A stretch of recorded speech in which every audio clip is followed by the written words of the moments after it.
पुरी रे चांचल्य माँ को मारी सीमेंट प्लास्टर करदेला पुओ एपरी एक चांचल्यकर घटना घटी पुरी कुंभारपड़ा थाना अंचल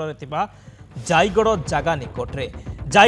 निकटरे भगवान साहू घरे गत 3 मास तले माँ और पुओ भड़ारे रोते तेज गत किछि दिन हेब पुओ केउआड़े पलाई जाइथिबा बेले मार मध्य देखा मिल नथिला।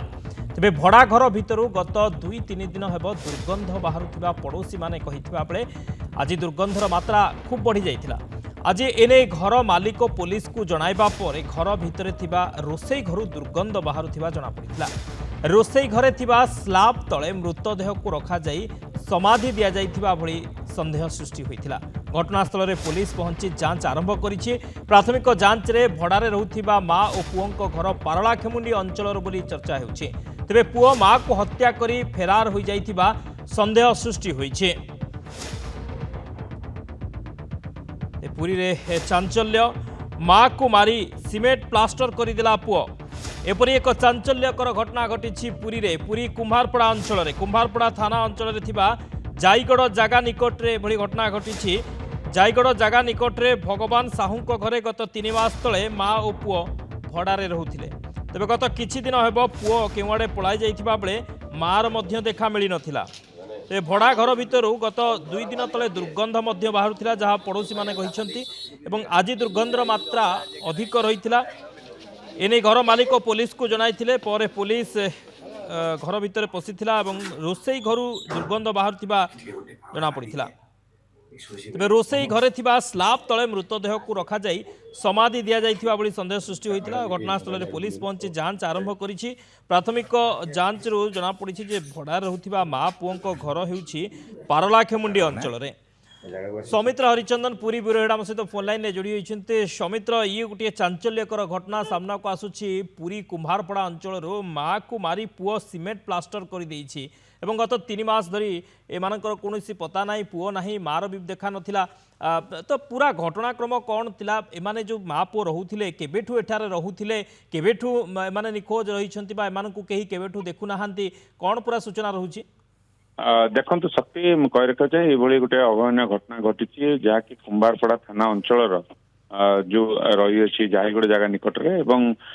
3 मास तले माँ एवं पुओ आसिक भड़ा रही माँ जनक जन धर्मपरायण महिला बोली जहाँ स्थानीय लोक मैंने कहते किंतु गत 4-5 दिन हेब संपुक्त माँ एवं पुओर कौन सूचना मिलना कहीं देखी ना बोली आम कहीपर सन्देह प्रकट है केतबेले जिते 2-3 दिन धरी मध्य जिते दुर्गंध सृष्टि है पाख पड़ोशी दुर्गंध होता नहीं अवगत करते घर मालिक को घर मालिक परवर्त समय पुलिस सहायता नहीं आज घर को खोली खोलवा समय देखा मिलता घर जो रोसई घर रही रोसई घर स्लाब तले पानी बाहर नजर आसला अत्यंत दुर्गंध आसला क्यों सन्देह सृष्टि होता क्या कौन मृतदेह ता भर रही पारे संपूर्ण भाव गोटे समाधि सदृश कर दि जाए जहाँ चर्चा बर्तमान जोर धरती जे माँ को मारी पुओ बर्तमान समाधि दे दी से घर भितर 3-4 दिन पूर्व ए घटना घटी बोली जहाँ अनुमान कारण जो भाव में दुर्गंध बाहर जदि आम देखा कौटना कौटी 3-4 दिन कि 5 दिन मध्य घटना घटी थी बोली जहाँ अनुमान तेज घटनास्थल पुलिस कुमारपड़ा थाना पुलिस और डीएसपी और अन्य अधिकारी मैंने पहुंचती पहुंची बर्तमान जांच आरंभ कर साइंटिफिक टीम घटनास्थल पहुंचती पहुंची संपूर्ण भाव में कौन घटना घटी से माँ और पुओर घर पारलाखेमुंडी अंचल बोली जहाँ प्राथमिक भाव सूचना मिलूँ प्रकृत में पारलाखेमुंडी अंचल कि कौटी कौन एमती कारण घटला जो कि सौमित्र देखा मिलूनी साई पड़िशा केबेठू देखुना घर मालिक केबेठू देखुना देखो शक्ति पुनर्बार कह चाहे गत 3 मास तले से आसी भड़ा घरे रही 5-6 दिन हेब उभय को आउ कहीं देखुना जहाँ बर्तमान जहाँ सूचना अच्छी 5-6 दिन तलु उभय को कहीं देखुना 2-3 दिन तलु दुर्गंध आसूला आज दुर्गंधर मात्रा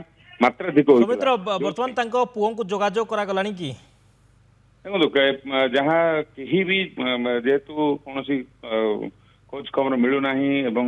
ସମ୍ପୃକ୍ତ ମା ନାହାନ୍ତି କି ପୁଅ ନାହାନ୍ତି, ତେଣୁ ସନ୍ଦେହ ପ୍ରକଟ କରାଯାଉଛି ଯେ ମା କୁ ମାରିକରି ପୁଅ ଫେରାର ହୋଇଯାଇଛି। ପ୍ରାଥମିକ ଭାବେ ଏହା ଚର୍ଚ୍ଚା ବର୍ତ୍ତମାନ ଜୋର ଧରିଛି। ତେଣୁ ପୁଲିସ ବର୍ତ୍ତମାନ ପହଞ୍ଚି, କାରଣ ସେ ଯୋଉ ସମାଧି ରହିଛି ସେ ସମାଧିକୁ କଢାଯିବା ପରେ ପ୍ରକୃତ ଭାବେ କଣ ମୃତଦେହ ରହିଛି, କଣ ଘଟଣା ଘଟିଛି ତା ଉପରେ ସବିଶେଷ ସୂଚନା ମିଳିପାରିବ। କିନ୍ତୁ ଯାହା ବର୍ତ୍ତମାନ ପରିପ୍ରେକ୍ଷୀରେ ସନ୍ଦେହ ସୃଷ୍ଟି ହୋଇଛି ଯେ ମା କୁ ମାରିକରି ପୁଅ ଫେରାର ହୋଇଯାଇଛି ବୋଲି ବର୍ତ୍ତମାନ ସୂଚନା ହୋଇଛି ଏବଂ ପୁଲିସ ଏବଂ ସାଇଣ୍ଟିଫିକ ଟିମ୍ ବର୍ତ୍ତମାନ ଘଟଣାସ୍ଥଳରେ ପହଞ୍ଚି ଯାଞ୍ଚ ଆରମ୍ଭ କରିଛନ୍ତି। ओके, बहुत बहुत धन्यवाद सौमित्र समस्त सूचना पे। सौमित्र हरिचंदन पुरी ब्यूरो हेड अधिक सूचना देते किसी प्रतिक्रिया रही शुणा। घटना बोलिक आम कि जानिनु भड़ा तो थे आम कि जानिनु घटना सी मात्र 2-3 मास है रही सी जगन्नाथ ऑफिस रे कौन भजन बोलूला कि कौन करूला चाकरी बाकरी किसी नुह से भजन बोलूला सका जी भजन करके आसवे माँ तो भीत मागुला आम कुछ मूषा फूषा मर जाइए कि कौन गंध हो ना से बेसी बेसी आज तो बेसी गंधेला रोसई ताजा रोसई घरटा तो ताजा से मारिक भर भर्ती कर भर्ती सिमिट सब नेसी पानी बासिलानी गंध हो।